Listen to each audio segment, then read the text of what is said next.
Señor, gracias porque nos das de tu amor, de tu gracia, y el día de hoy podemos acercarnos a ti, a escuchar de tu palabra, tu consejo directamente, Señor. Que nuestro corazón esté dispuesto a recibir lo que tú quieras decirnos y no seamos rebeldes a lo que tú nos hables. Que sea así para tu gloria, Padre. En el nombre de Jesucristo, nuestro Salvador, te lo pedimos. Amén. La semana pasada comenzamos viendo la historia de este matrimonio de Elcana y Ana y Penina, ¿no? Es un matrimonio de tres, porque Elcana tenía dos esposas, una que tenía hijos, Penina, y una que no tenía hijos, Ana.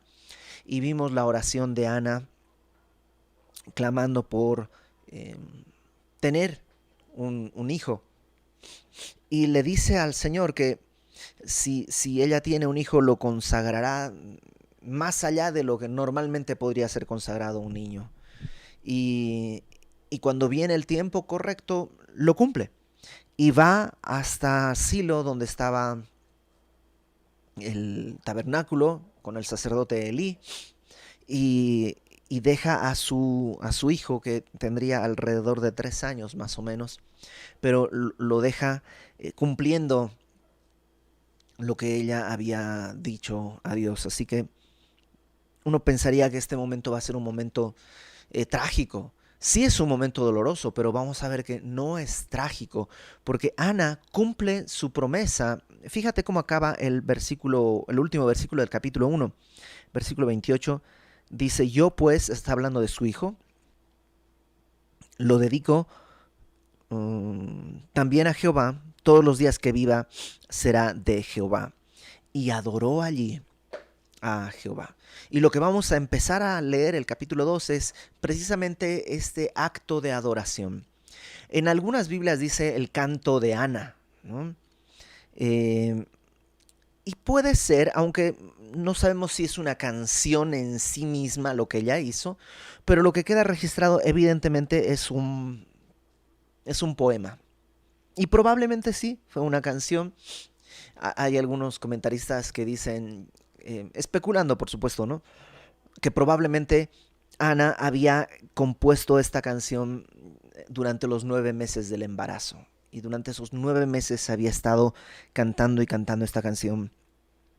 Y ahora está delante de Dios, delante del tabernáculo, frente al sacerdote Elí, entregando a su hijo y cumpliendo lo que había prometido a Dios. Y dice, versículo 1 del capítulo 2, y Ana oró y dijo, qué bonito que vemos a Ana orando por una necesidad en el capítulo 1, versículo 10, orando profundamente, ¿te acuerdas?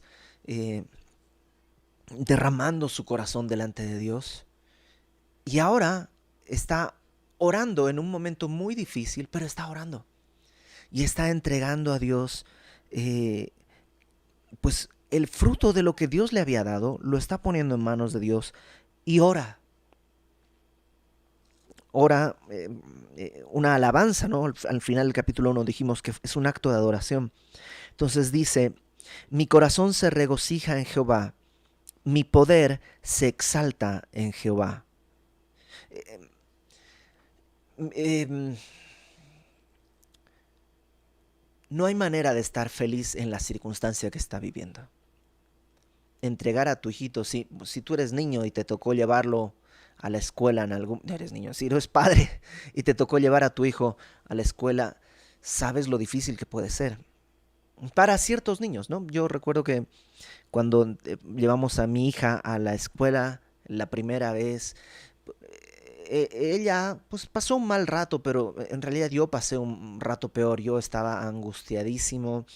eh, o sea, me llevaron mi mantita y mis juguetes y todo y no me calmaba, estaba realmente angustiado. Eh, y eso que estaba entregando a mi hija por unas horas.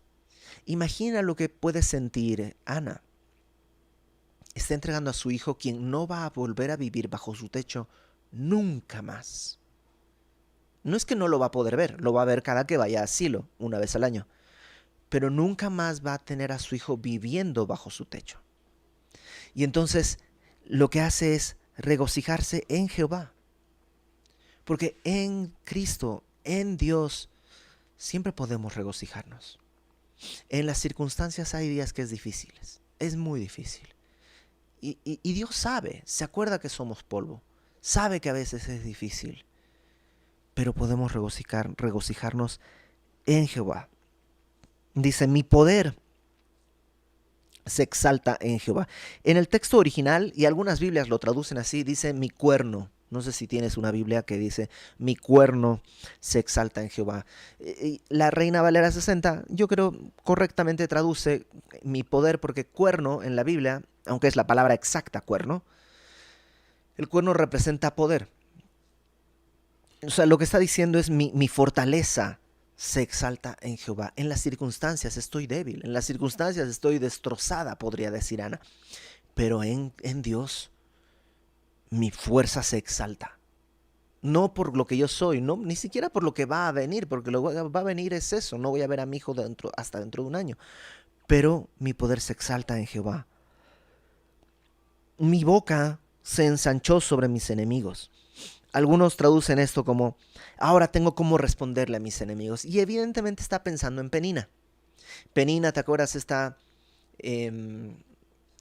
La otra esposa de Elcana que se burlaba de Ana porque Ana no tenía hijos. Y se burlaba y se burlaba, pero ahora dice, ahora puedo contestarle, por cuanto me alegré en tu salvación. Y, o sea, la razón de su gozo dice que es la salvación de Dios. O sea, el hijo es un gran gozo, pero el saber que Dios la escuchó y la salvó, en este caso, de esta esterilidad en la que vivía, ese es el gozo de Ana. Solo como detallito y sin querer profundizar ni hacer nada místico, pero la palabra salvación ahí es Yeshua. Y dice, me alegré en tu Yeshua, me alegré en tu salvación, ¿no? Y qué padre que nosotros, aún en los momentos difíciles, podemos decir, sí, todo está horrible, pero puedo buscar el gozo en Cristo. Si lo busco aquí afuera, no hay. Si lo busco aquí frente a mis ojos, no hay. Pero en Cristo, en Yeshua, me puedo alegrar. Verso 2.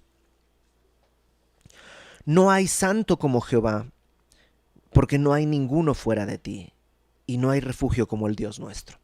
Aquí es un clásico ejemplo de cómo es la poesía hebrea. La poesía hebrea, para nosotros, en nuestra cultura occidental, una poesía tiene que ser, digamos, algo que rima, ¿no? Mi zapatito me aprieta, mi mediecita me hace calor y esa chiquita del frente me tiene loco de amor. O sea, siempre tiene que tener ese sentido de rima para que sea medio poético. En cambio, en la poesía hebrea no se rima el sonido de las palabras, sino como el significado. Los salmos, y en este caso este poema que estamos viendo, la belleza de la poesía hebrea está en poner dos ideas que sean o correspondientes, o también puede ser dos ideas opuestas. En este caso, fíjate, te está diciendo lo mismo. No hay santo como Jehová. Santo quiere decir separado, distinto, único. Porque no hay ninguno fuera de ti. Es lo mismo, pero la poesía hebrea tiene esa característica. Entonces, cuando tú leas salmos, acuérdate, lee buscando qué es ese tipo de poesía, como un concepto con el de abajo se contraponen o se suman o se repiten, y vas a poder disfrutar lo que serían la poesía salmódica, ¿no? Entonces aquí ella está diciendo, no hay santo como Jehová, no hay ninguno fuera de ti, y no hay refugio como el Dios nuestro. Una vez más, no es que ella no está sufriendo, ella sabe que está en un tiempo difícil, pero su refugio es Dios, porque no hay santo como Él, y no hay ninguno fuera de Él. Y puedes irte para atrás, porque se alegró en su salvación, porque ahora puede cómo responder a los enemigos, porque su fortaleza se exalta en Jehová, y porque su corazón se regocija en Jehová. Y dice, no hay nadie como tú. También creo que está recordando, no hay nadie que haya podido darle un hijo, solo Dios. Por eso dice el verso 3. Dice David Guzik el pastor David Guzik, que él lo que se imagina es que toda esta primera parte está así, ¿no? Alabando a Dios, mi corazón se regocija en Jehová y está así. Y en este momento baja la mirada y ve que frente a ella está Penina. Y entonces el versículo 3 tiene que ver con Penina. No multipliquéis palabras de grandeza y altanería. Cesen las palabras arrogantes de vuestra boca, porque el Dios de todo saber es Jehová, y a él toca el pesar las acciones. Básicamente lo que está diciendo es, no hables tanto, no seas orgulloso, no seas arrogante. ¿Cuántas veces hemos pensado estar en la cúspide y 2 minutos después estamos, ¿no?, de lo sublime a lo ridículo en 20 segundos?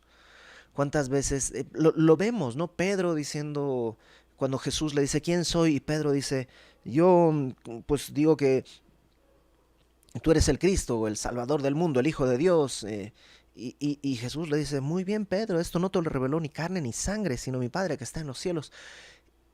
Y 5 versículos más adelante, Pedro está diciéndole a Jesús, Jesús, no, que esta cosa no te acontezca, porque no sé qué. Y Jesús ahora tiene que decirle, hazte para atrás, Satanás, porque estorbas mi caminar. Entonces pasamos así, de un lado a otro. Y una manera en la que vemos nuestra condición es en la boca. Nuestra arrogancia, la manera en la que hablamos. A veces tú y yo estamos en tiempos felices y podemos menospreciar a los que están tristes. No que muy cristiano. Debería tener fe y caminar en gozo. ¿Cómo va a estar caminando así? Debería tener... Pero aguas, porque eso es arrogancia. Tal vez dentro de 3 versículos tú y yo estemos en el momento más oscuro de nuestra vida y a lo mejor con una fe muy débil y a lo mejor sintamos el dolor cuando otro desde afuera menosprecia nuestra falta de fe incluso en vez de ayudarnos. Dice Ana, no multipliques palabras de grandeza y altanería, cesen las palabras arrogantes de vuestra boca. ¿Por qué? Porque el Dios de todo saber es Jehová, o sea, Dios sabe lo que hay y lo que vendrá. Y a él toca pesar las acciones. Él va a pesar no lo que hablas, sino lo que haces. Y fíjate el versículo 4. Los arcos de los fuertes fueron quebrantados, los débiles se ciñeron de poder, ¿no? Estos contrastes. Los arcos de los fuertes, ahí están los guerreros más valientes. Dice, sus arcos se rompieron. Ya no pueden pelear. Son los más fuertes, pero están desarmados. Y los débiles se ciñeron de poder. De pronto los debiluchos, los alfeñiques, los más débiles, ahora están llenos de fortaleza. Y se levantan. Los saciados se alquilaron por pan. No, la gente que no le faltaba nada, que tenía todo, la gente que no tiene ninguna escasez de ningún tipo, ahora se rentan por un poco de pan. Y los hambrientos dejaron de tener hambre. ¿Sabes? La arrogancia implica creer que tenemos el control, cuando en realidad no tenemos el control. Dios es el Señor. Santiago, ¿te acuerdas? Santiago dice, no digas, voy a hacer esto y esto y esto y esto y esto. Siempre di, si Dios quiere, haremos esto. Si Dios quiere, haremos esto otro. Penina seguramente le decía, ay sí, Ana, tus hijos, no tienes hijos, en cambio yo tengo como 5, yo tengo esto pero ahora Ana no solo tiene un hijo, sino que además tiene un hijo especial porque no es fruto del esfuerzo humano, sino una gracia de Dios, y además es un hijo consagrado al servicio de Dios. Dice el verso 5 en la última parte, hasta la estéril ha dado a luz a 7, y la que tenía muchos hijos languidece. Aparentemente en estos 3 años en los que ha estado Ana con Samuel, Ana ha tenido otros hijos. No creo que 7, tendría que tener triates o cosas así, pero no creo que haya tenido 7 hijos. Cuando dice hasta la estéril le ha dado a luz a 7, probablemente en la Biblia el 7 representa siempre plenitud, lo completo, ¿no? Lo entero. Por eso una semana tiene 7 días, está completo. Siempre el 7 representa esto, la plenitud. Y entonces cuando dice ha dado a luz a 7, quiere decir que ha dado a luz todo lo que tenía que dar. No se ha quedado con nada, no tiene pérdida, no tiene desperdicio. Pero la que tenía muchos hijos languidece, ¿no? Se desfallece. Verso 6. Fíjate hasta qué punto llega su conocimiento de la soberanía de Dios. Jehová mata y él da vida. Él hace descender al Seol y hace subir. Y eso es algo tan difícil de abrazar. Nadie se muere.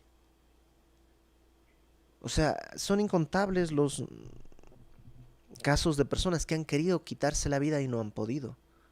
Porque nadie se muere, nadie tiene el poder sobre su propia vida. Dios es el que tiene el poder. Por supuesto, esto no quiere decir que si me lanzo de un edificio pues no me voy a matar. Pues probablemente ese va a ser mi último momento, ¿no? Y Dios va a llevarme.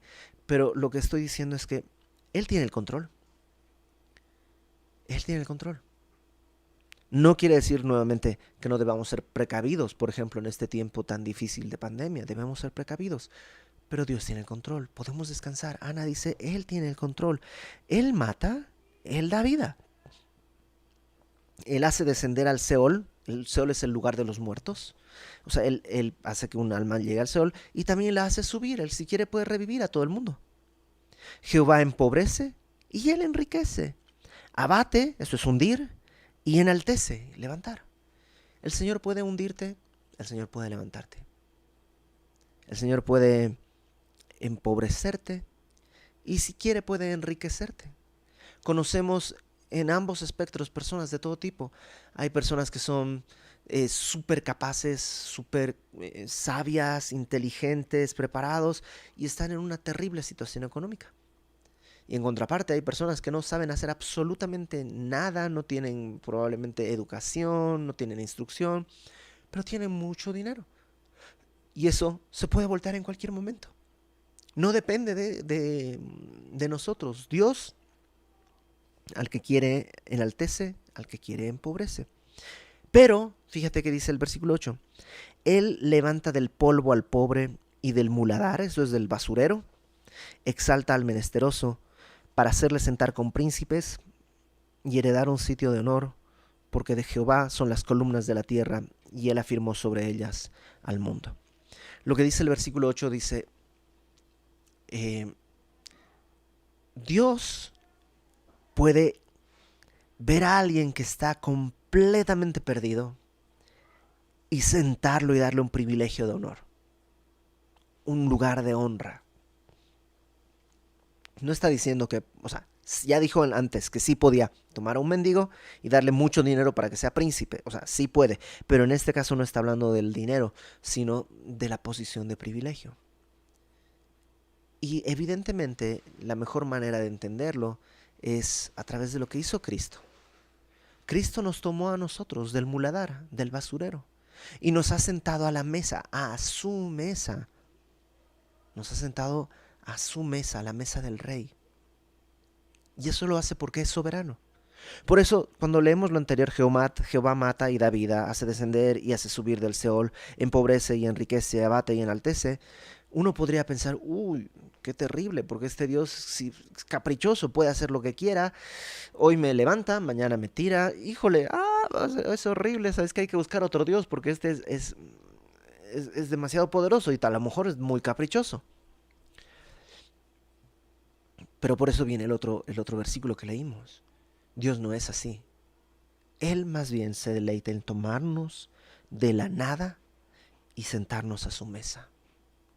Si no tuviéramos esta promesa, sería un Dios terrible, pero es un Dios bondadoso, todopoderoso, justo y santo, pero bondadoso. Por eso dice el verso 9, Él guarda los pies de sus santos, mas los impíos perecen en tinieblas. No es que los santos son muy capos, no se dice capo aquí, ¿no? Muy capaces, sino que Él los guarda. Él guarda los pies de los santos. ¿Por qué? Ahí está la razón. Porque nadie será fuerte por su propia fuerza. Ana está, o sea, ha pensado 9 meses tal vez todo esto. Ha pensado, mi hijo no es mi hijo, yo no podía, pero Dios me tomó del muladar. Me sentó con reyes. Y Él lo hace porque Él quiere, nadie por su propia fuerza. Delante de Jehová serán quebrantados sus adversarios, y sobre ellos tronará desde los cielos.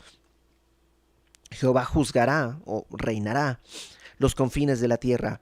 Dará poder a su rey y exaltará el poderío de su ungido. Ahora, esto es bien interesante, porque en el momento en que Ana está hablando, no hay rey y no hay ungido. No existe todavía. Falta todavía muchos años para que exista un rey en Israel. Entonces, ¿de qué está hablando?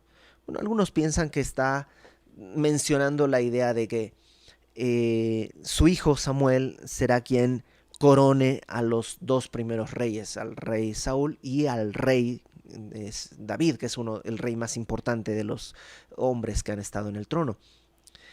Otros piensan que más bien Ana está pensando en Cristo, tal vez sin darse cuenta, pero está pensando en el Mesías, y que Dios va a dar todo el poder al Mesías, al rey, al ungido. Ungido quiere decir, es Mesías, Cristo, es la misma palabra, ungido. Y tal vez está hablando de Jesús. Lo curioso de esto es que Ana está viendo a Cristo acá antes de que lo vea Isaías y Daniel y Ezequiel y todos los demás profetas. Ana lo vio. Y ese es el canto de Ana. Y si tú tienes buena memoria y eres perspicaz, a lo mejor te diste cuenta que se parece muchísimo al canto que hace María cuando viene el ángel y le anuncia que ha sido escogida para llevar la vida del Mesías y que diera a luz y todo esto. Hace una oración, puedes leerlo en Lucas, en los primeros 2 capítulos. Es una oración semejante a esta. Y cuando tú empiezas a buscar muchas de estas frases, te vas a dar cuenta que son teología. Está hablando de la soberanía de Dios, está hablando de la bondad de Dios, está hablando del poderío de Dios, de la santidad de Dios, de la obra de Dios, lo cual nos muestra que Ana era una mujer que meditaba en el Señor. Verso 11. Elcana se volvió a su casa en Ramá. Se supone que volvió con su esposa, con sus esposas. Se regresó. Y el niño ministraba a Jehová delante del sacerdote Elí. La palabra ministrar ahí es servir o adorar. Ahora tiene 3 años. ¿Qué puede hacer un niño de 3 años de servicio? A ver, ¿quién me dijiste que tenía 3 años? Joy, pues, la hijita de Robert y Katy. A ver, Joy, recoge las ofrendas o encárgate de poner las letras. Todavía no sabe leer, pero tú hazlo. O sea, ¿qué podría hacer un niñito de 3 años? Bueno, para empezar, podría hacer cosas sencillas como decirle, Elí, lleva los panes y ponlos en la mesa de la proposición o cosas así. Podría hacer. Pero sobre todo podría adorar a Dios y conocer de Dios. Qué importante que prestemos atención a nuestros hijos, a que les enseñemos y les permitamos servir. Les permitamos servir en lo que pueden servir, por supuesto, ¿no? Enseñarles a tus hijos que lo que están haciendo lo están haciendo para el Señor. Y ahí está Samuel sirviendo desde los 3 años y no dejará de hacerlo hasta que se muera y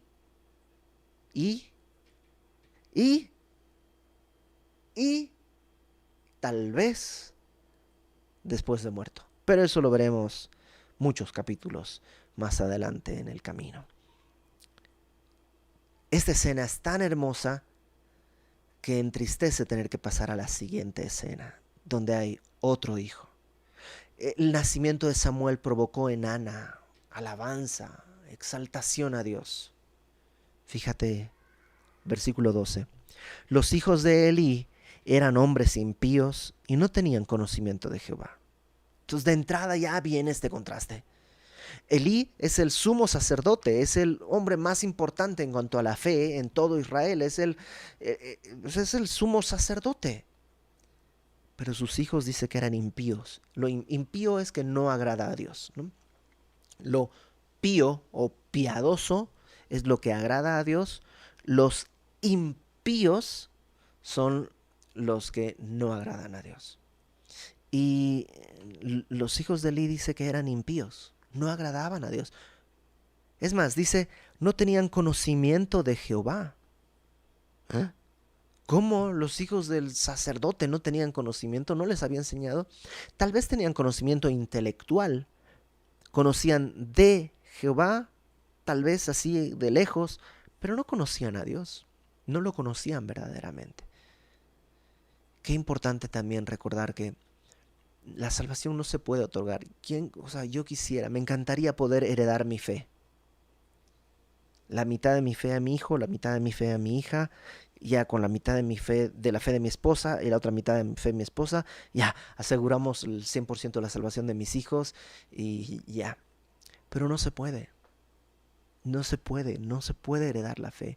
Y no depende de la mucha o la poca fe. Ahora, sí es importante aclarar esto. A veces una mala instrucción a mis hijos va a provocar que sean impíos. Lo vemos en personas que dan un ejemplo terrible, sus hijos aprenden así de eso y terminan en el mismo camino. Pero otras veces los padres no han dado buen ejemplo y los hijos resulta que salen adoradores de Dios.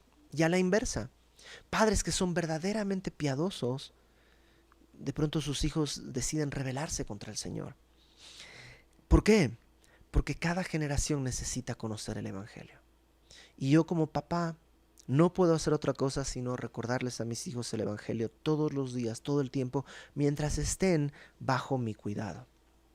Ahora, si tienes niños chiquitos, todavía están bajo tu cuidado casi todo el día. Bueno, en este tiempo de pandemia, todo el día, y toda la noche, y todos los días, y todos los meses están bajo tu cuidado. Invierte en ese tiempo. Aprovecha.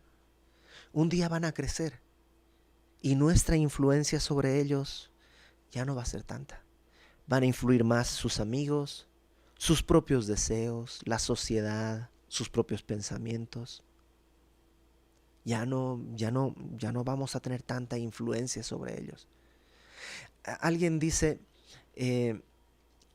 pues el tiempo que tú inviertas en tus hijos en la primera etapa es el tiempo que ellos te van a querer dedicar después de la adolescencia. Porque es clásica la idea cuando hay un adolescente, es que mi hijo no me quiere escuchar, no me quiere, le quiero pasar tiempo con él, pero él no quiere.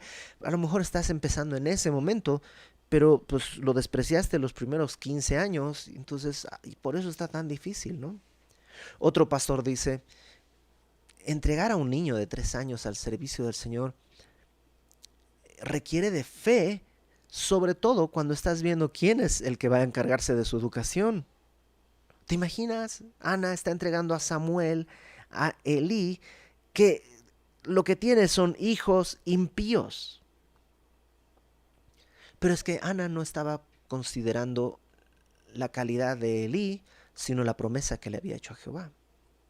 Entonces, Elí no sabemos si fue un buen padre o un mal padre. Evidentemente, la veremos la próxima semana, hay cosas que Elí debía haber hecho. Pero creo que todos hay cosas que teníamos que haber hecho mejor. Todos podemos decir, debía haber hecho esto o no debía haber hecho esto tanto. Y entonces, ¿cuál es nuestra esperanza?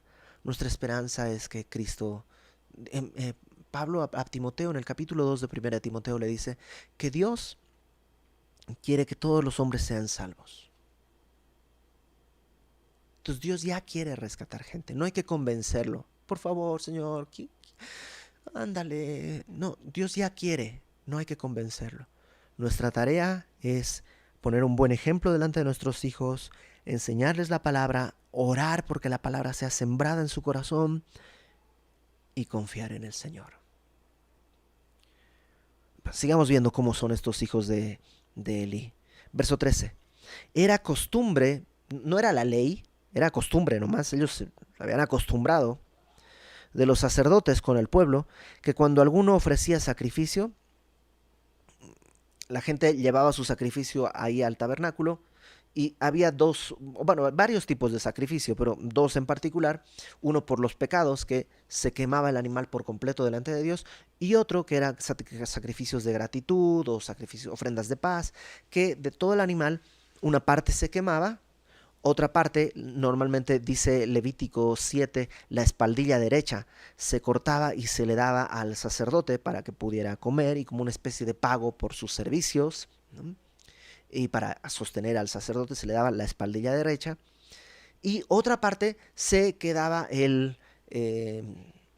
los que habían ido a llevar la ofrenda, se la quedaban y comían ahí, tenían una especie de picnic, digamos, ahí, junto con toda la familia. Creo que ya lo habíamos platicado, era como que Dios, del animal que tú estabas presentándole a Dios, Dios te dijera, te invito a comer, y te sentabas a comer ahí, y tenía que acabarse ahí todo. Bueno, pero fíjate las costumbres que tenían aquí los hijos de Eli. Era costumbre de los sacerdotes con el pueblo que cuando alguno ofrecía sacrificio, venía el criado del sacerdote, o sea, ni siquiera el sacerdote mandaba a su criado, mientras se cocía la carne trayendo en su mano un garfio de 3 dientes, y lo metía en el perol, en la olla, en el caldero o en la marmita, y todo lo que sacaba el garfio el sacerdote lo tomaba para sí. De esa manera hacían con todo israelita que venía a Silo. Te repito, en Levítico 7 dice que había que darle la espaldilla derecha.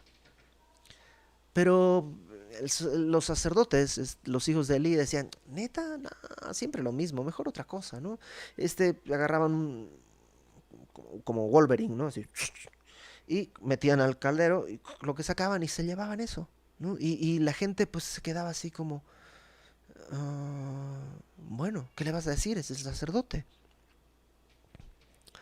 Versículo 15. Asimismo, antes de quemar la grosura es la grasa, ¿no? Iban a quemar la grasa, se consideraba como la parte más sabrosa de que se ofrendaba al Señor.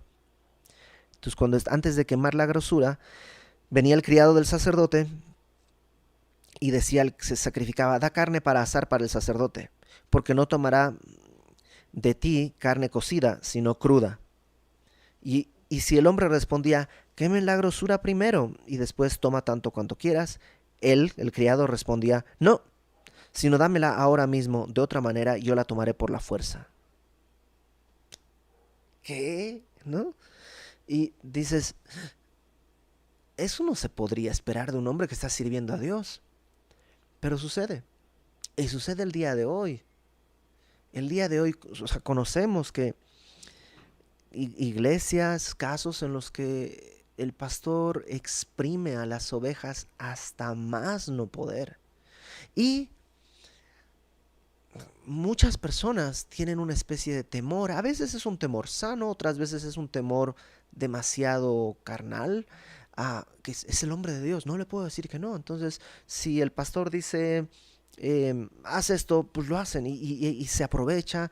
Yo conozco casos de personas que dicen, no, pues yo servía de chofer del pastor. ¿Cómo? Pues sí, es que el pastor no le gustaba manejar, entonces cuando quería el alumnado me llamaba y yo lo llevaba a todas partes. Ok. Y te pagaba porque, digo, ser chofer es un buen trabajo, si quieres, un buen trabajo. No, era mi servicio a Dios. Sí, pues ¿y Dios en qué se beneficia de que andas ahí llevándolo de Uber a todas partes?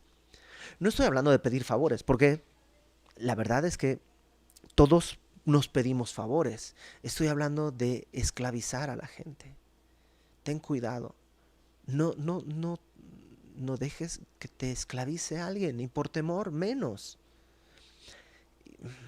Lamentablemente la iglesia cristiana tiene muy mala fama y lamentablemente hay razones válidas para que tenga esa mala fama. Desde este tiempo. ¿Te imaginas que dijeran, dame o yo voy a tomarlo a la fuerza? Es más, no solo estaban robándole al pueblo, metiendo ese gancho para sacar carne que le correspondía a la gente. No, para mí.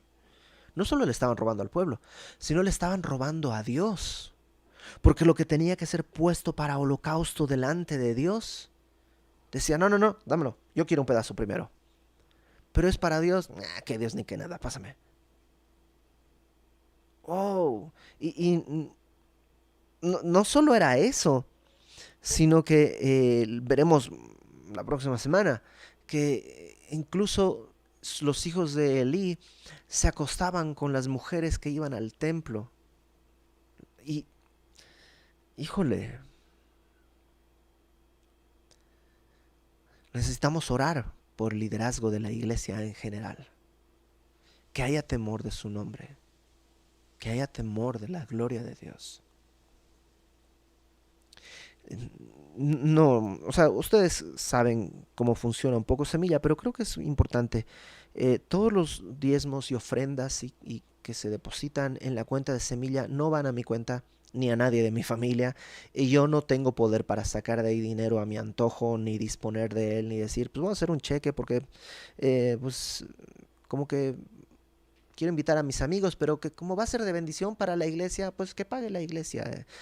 No tengo esa capacidad, gracias a Dios, porque a lo mejor sí estaría tentado, ¿no? ¿Qué hay en mí que no haya o más bien, qué hay en estos hijos que no esté en mí? Tal vez yo sería igual o peor, pero gracias a Dios que le dio sabiduría a mi pastor y a su pastor, hay un departamento de administración que se encarga de todo este tipo de cosas y, y nunca aceptes que te extorsione ni yo ni nadie, ni a fuerzas, ni sutilmente, ni nada. La iglesia tiene que ser un lugar de adoración y de alabanza. Y, y si alguna vez ves a alguien haciendo algo así, sabes que ten misericordia de él y dile, estás atentando contra el Señor. No solo te vayas, porque lo dejas ahí en su pecado. Dile, con firmeza y con amor, pero dile, recuerda a los hijos de Elí, que tenían que estar sirviendo a Dios. ¿Qué diferencia, no? Samuel ahí está chiquito, 3 años, ya está sirviendo a Dios. Y estos otros sirviéndose a sí mismos. Fíjate el verso 17, cómo pone el diagnóstico tan fuerte.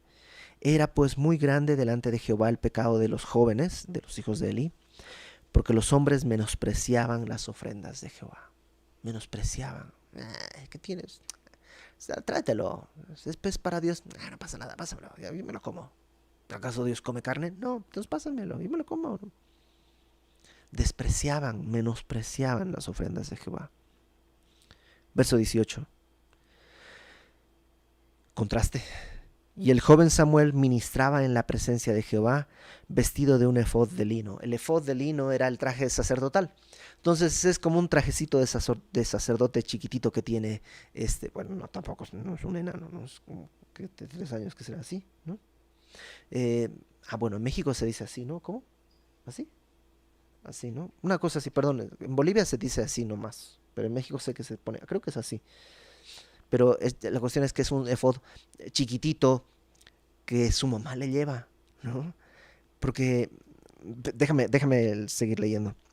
Y le hacía, verso 19, su madre una túnica pequeña y se la traía cada año cuando subía con su marido para ofrecer sacrificio acostumbrado. Entonces, durante un año la mamá está pensando, mi hijo está sirviendo a Dios y le está cosiendo su efod y se lo lleva. Y yo creo que pues tiene que además llevarle uno nuevo porque va creciendo, ya le va quedando cada vez más chiquito y al año uno más grande y uno más grande. Entonces la mamá no, o sea, no es que lo mandó a que lo instruyeran, lo mandó a servir al Señor porque era su compromiso con Dios. Te servirá desde el nacimiento.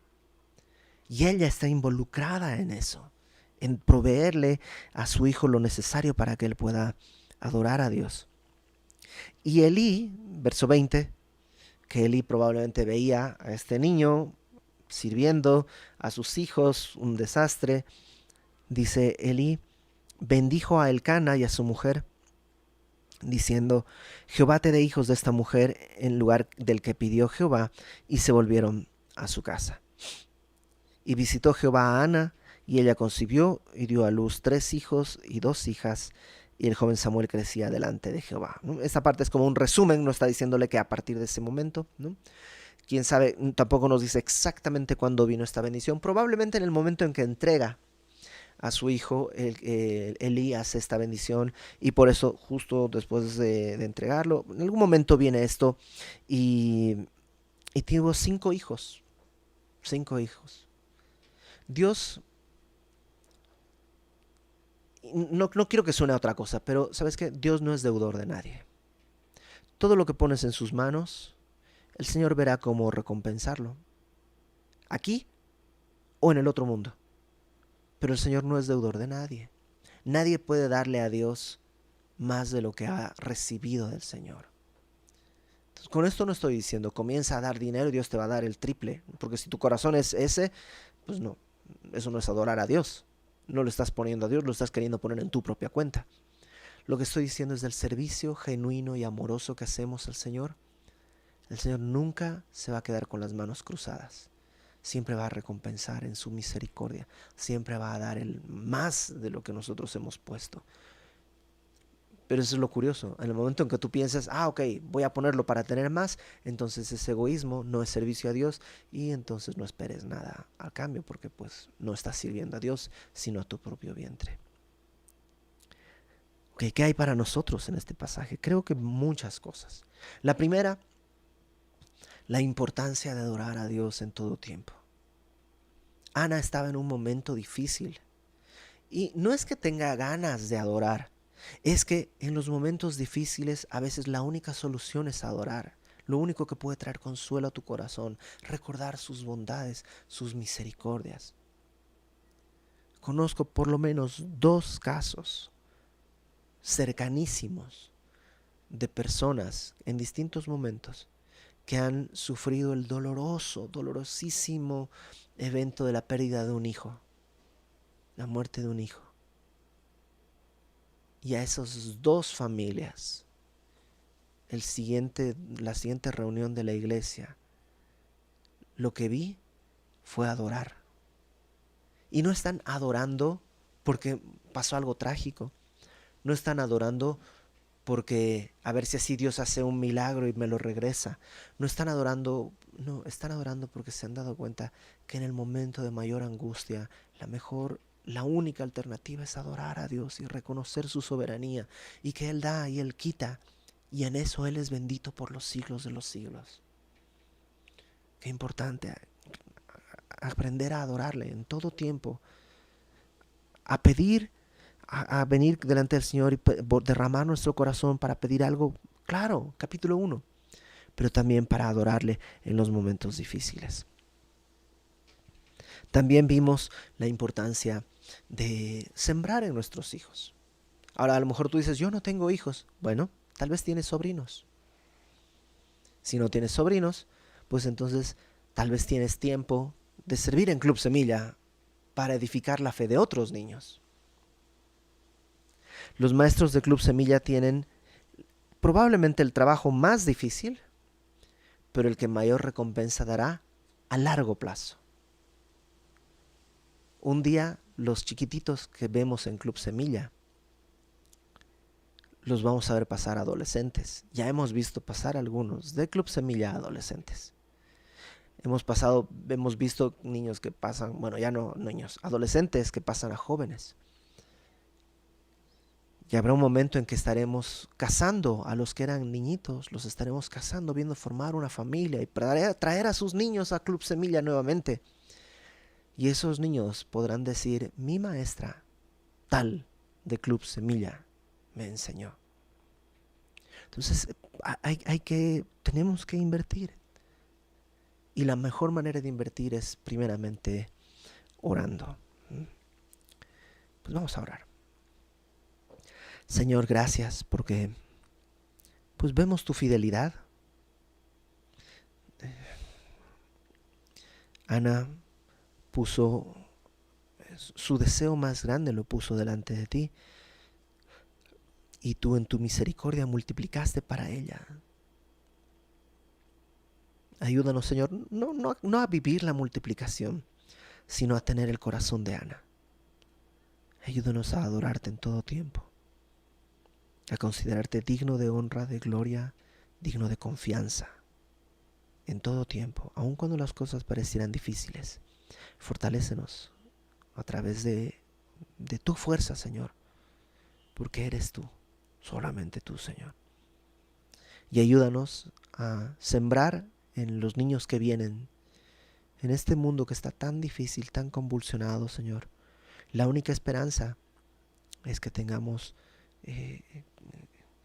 la disciplina de sembrar en nuestros hijos una fe que es genuina y que podrá traer salvación a este mundo, a la gente de este mundo, Señor, mientras esperamos tu regreso. Gracias, Padre, por tu don perfecto en Cristo. Gracias, Señor Jesús, por no haberte echado para atrás, sino haber perseverado hasta conseguir la salvación en la que el día de hoy nosotros podemos regocijarnos. Para ti, Padre, la gloria en el nombre de Jesús. Amén.